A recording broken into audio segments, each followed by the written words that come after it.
یہ زمین جس سے کام جاتی تھی۔ اللہ پاک ہمیں ایسے سجدے نصیب فرمائے۔ اللہ پاک نے قرآن پاک میں ارشاد فرمایا وَأَقِمِ الصَّلَاةَ لِذِكْرِي، اور میری یاد کے لیے نماز قائم رکھ۔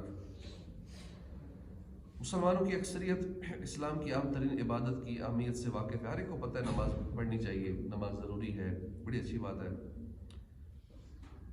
لیکن اس کے مقصد سے غافل اور اس کی برکات و ثمرات کے حصول میں ناکام ہے۔ وہ عبادت نماز ہے اور اس کا مقصد قرب الہی کا حصول ہے۔ یہی نماز بزرگان دین کو قرب الہی کے اعلیٰ مراتب تک فائز کر دیتی تھی، اور اسی نماز کی فرض صورتوں کو بخاری کی حدیث میں قرب الہی کا محبوب ترین ذریعہ اور اس کی نفل صورتوں کو قرب میں مسلسل اضافے حتیٰ کہ مقام محبوبیت تک پہنچانے والا قرار دیا۔ ایسی کامل نماز کیسے پڑھی جائے، اس کا طریقہ بیان کرنا مقصود ہے۔ طریقہ یہ ہے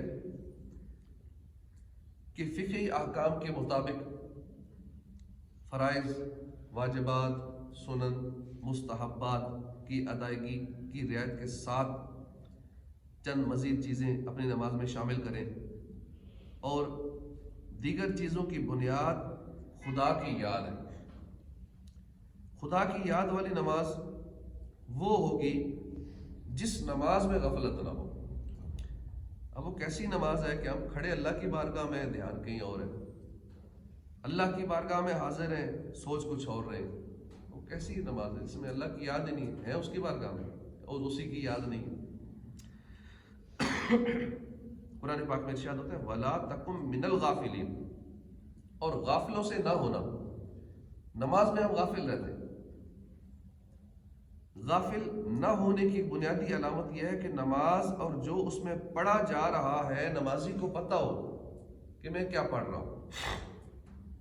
ٹھیک ہے، شروع میں اسے ترجمہ نہیں آتا تو کوشش کرے کہ نماز میں جو پڑھ رہا ہوں الحمدللہ رب العالمین، کیا مطلب ہے اس کا، میں اللہ سے کیا باتیں کر رہا ہوں۔ چلو نہیں آتا تو سیکھنے سے آ جاتا ہے، شروع کر دینا چاہیے، تھوڑا تھوڑا روز ترجمہ سیکھتے رہیں تو پھر پتہ چلے گا کہ نماز کے اندر میں اللہ سے کیا کلام کر رہا ہوں، کیا بات چیت ہو رہی ہے، اور ساری توجہ نماز کے اندر ہو۔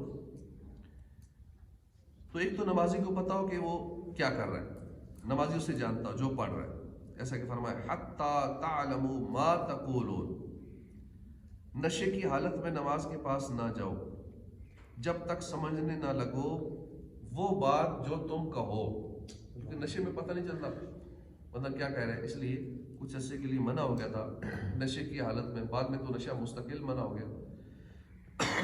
نشے کی حالت میں نماز کے پاس نہ جاؤ، کیونکہ اس ٹائم سمجھ نہیں ہوتی، تو ہم اب نشے کی حالت میں نہیں ہوتے تب بھی نماز میں توجہ نہیں ہوتی، کتنی عجیب بات۔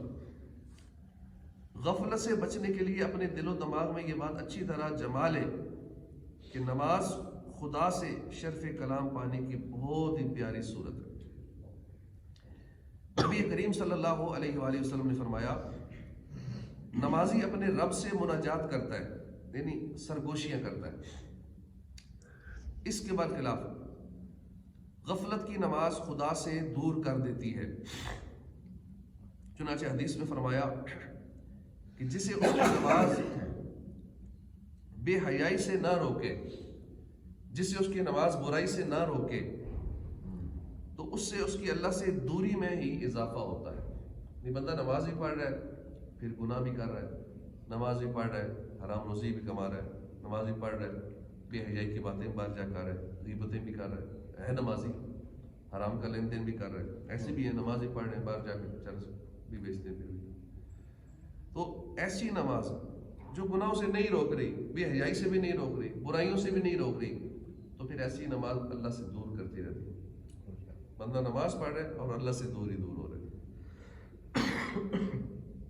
تو ایسی نماز صرف تھکاتی ہے، سوائے تھکاوٹ کے کچھ نہیں ملتا۔ نبی کریم صلی اللہ علیہ وسلم نے فرمایا کتنے ہی قیام کرنے والے ایسے ہیں کہ جنہیں سوائے تھکاوٹ اور مشقت کے کچھ حاصل نہیں ہوتا، بس وہ خالی نیند کے لیے اٹھتے ہیں، نیند خراب کرتے ہیں، اپنی وضو کرتے ہیں ٹھنڈے موسم کے اندر، یا ٹھنڈے پانی سے وضو کیا، مسجد بھی آیا، اتنا ٹائم بھی لگا دیا، گھنٹہ ڈیڑھ لگایا، اور پھر بھی ہاتھ کچھ نہیں آیا، تو سوائے مشقت کے اور ٹائم ویسٹ کرنے کے کچھ نہیں ملا۔ نبی کریم صلی اللہ علیہ وسلم فرمایا کہ بندہ نماز مکمل کر کے واپس پھرتا ہے مگر اس کے لیے اس نماز کے 10ویں حصے کے برابر بھی ثواب، 10ویں حصے کے برابر ہی ثواب لکھا جاتا ہے۔ وہ سجدہ روح زمین جس سے کانپ جاتی تھی اسی کو آج ترستے ہیں ممبر و محراب۔ دل کی حاضری یہ نماز کی روح ہے، کم از کم مقدار جس سے روح باقی رہے وہ تکبیر تحریمہ کے وقت دل کا حاضر ہونا ہے، اور اس قدر سے بھی کم ہو تو ہلاکت ہے۔ اس سے زیادہ جس قدر حضور قلب ہوگا اسی قدر نماز اجزائے نماز میں پھیلے گی، روح نماز اور اجزائے نماز میں پھیلے گی۔ نماز کی روحانیت پانے کا آسان طریقہ یہ ہے کہ حضور قلب حاصل کرے، یعنی اعضائے بدن کے ساتھ دل کو بھی نماز میں لگائے، نماز کے الفاظ اوراد سمجھ کر پڑھے، خدا کی تعظیم پیش نظر رکھے، اور تعظیم سے اللہ کی ہیبت پیدا ہو دل کے اندر، نیز اللہ سے رحمت کی امید رکھے۔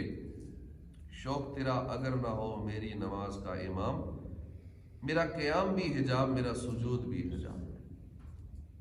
حضور قلب یعنی دل کی حاضری، اس سے مراد یہ ہے کہ بندہ افعال نماز میں سے جو فعل سر انجام دے یا جو کچھ زبان سے پڑھ رہا ہو دل بھی اسی میں لگا ہو، کسی اور طرف توجہ نہ ہو، جو بات کر رہا ہے نماز کے اندر ساری توجہ اسی میں ہو، اس کے معنی پر ہو کہ میں کیا بات کر رہا ہوں اللہ سے، یعنی دل بھی نماز اور قرآن و تسبیحات نماز کی طرف متوجہ ہو۔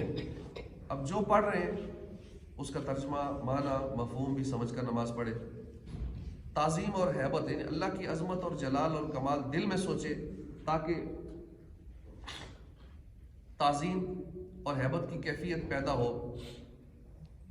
امید اور حیا، اپنی ناقص نماز کے باوجود رب کی بارگاہ سے اس کے فضل و رحمت اور بندہ پروری سے ثواب کی امید رکھے، ہاں ساتھ میں اپنی کوتاہی کی وجہ سے ڈرتا بھی رہے، بلکہ خدا کی عظمت و جلالت والی بارگاہ میں اپنی ناقص نماز پیش کرنے ہی پر شرمسار ہو، اور اس پاک بارگاہ میں ایسی نماز پڑھنے پاری شرم و حیا سے پانی پانی ہو جائے۔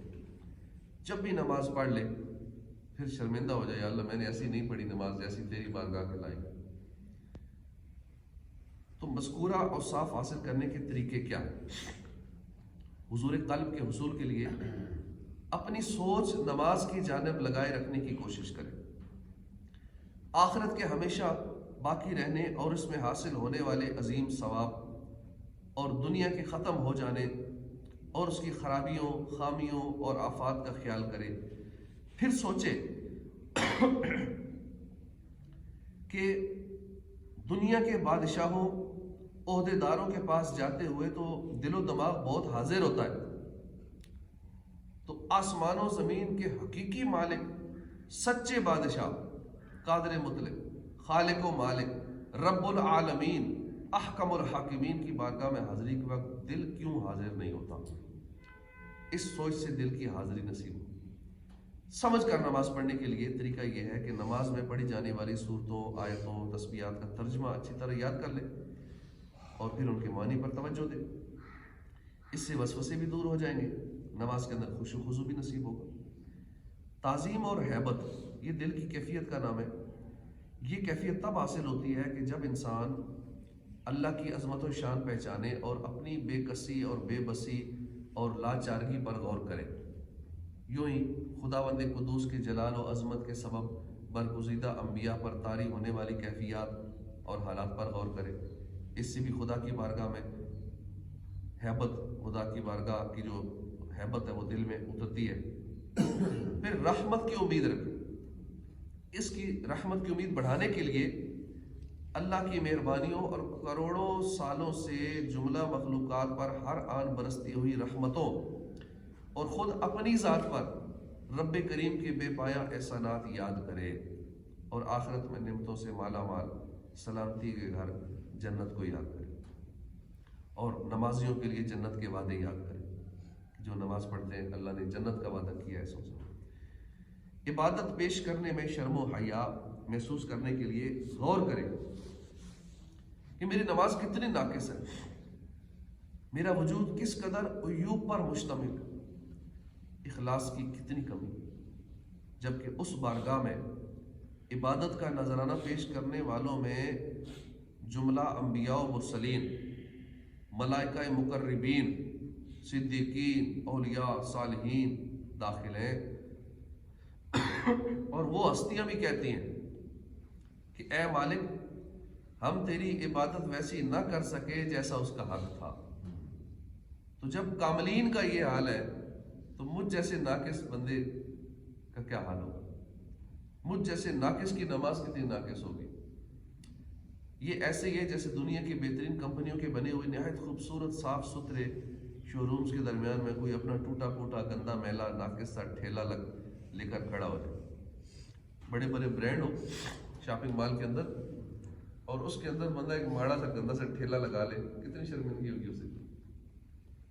تو ایسے ہی اپنی نماز کو سمجھے کہ اولیاء کی نمازیں، انبیاء کی نمازیں، غوث قطب ابدال کی نمازیں، اور بیچ میں میری نماز. ایک تو میں ناقص، اور پھر میری نماز ٹوٹی پھوٹی ناقص جو ویسے ہی آتی نہیں، نہ نماز کے فرائض کا صحیح پتہ، نہ واجبات کا پتہ، نہ دیگر اس کی ڈیٹیل پتہ، اور نہ نماز ٹوٹنے والی باتوں کا پتہ. تو پتہ ہونے کے باوجود، صحیح پڑھنے کے باوجود اس کو ناقص سمجھ رہے ہیں. تو جب کنفرم ہو کہ ہماری تو ہے ہی صحیح نہیں، کنفرم ہے کہ ہمیں تو یہ فلاں فلاں چیزیں یاد ہی نہیں جو نماز کے پورا ہونے کے لیے ضروری ہیں، تو اس لیے نماز سیکھتے رہنا چاہیے، مسلسل سیکھ کر پڑھنا چاہیے. تو اس طریقے سے ہم کوشش جاری رکھیں گے، پوری جانفشانی کے ساتھ، تندہی کے ساتھ اگر عمل کریں گے تو اللہ کے فضل و کرم سے یاد الہی والی نماز نصیب ہو جاتی ہے. اللہ تعالیٰ کاملین کے صدقے ہم ناقصین کو کامل نماز کی توفیق عطا فرمائے. اور کچھ بزرگ تو یوں کہتے تھے کہ جنت میں تو سارا کچھ ہے لیکن مزہ نہیں آئے گا کیونکہ وہاں نماز نہیں. دنیا میں نا اللہ والے وہ نماز سے مزے لیتے تھے اور جتنی مشقت سے پڑھتے تھے کہ سخت سردی میں ٹھنڈے پانی سے وضو کرنا، نیند کی قربانی دینا، اور پھر اللہ کی بارگاہ میں حاضر ہونا، اس میں جو مزہ ہے وہ جنت میں بھی ایسا مزہ نہیں. جنت میں یہ چیزیں نہیں ہوں گی، اس لیے جنت میں مزہ نہیں آئے گا، نماز نہیں. تو نماز جب ہم اللہ کی محبت میں، اللہ کی یاد میں پڑھیں گے تو پھر اس سے بڑھ کر مزے والی چیز ہمیں نہ دنیا میں ملے گی نہ جنت میں ملے گی. انہیں نماز کے اندر اتنا مزہ آتا ہے ان کو، لیکن وہ نماز ہو اس صورت میں. اللہ پاک ہمیں سیکھ کر نماز صحیح درست انداز میں نماز پڑھنے کی توفیق عطا فرمائے. آمین بجاہ النبی الامین صلی اللہ علیہ وآلہ وسلم.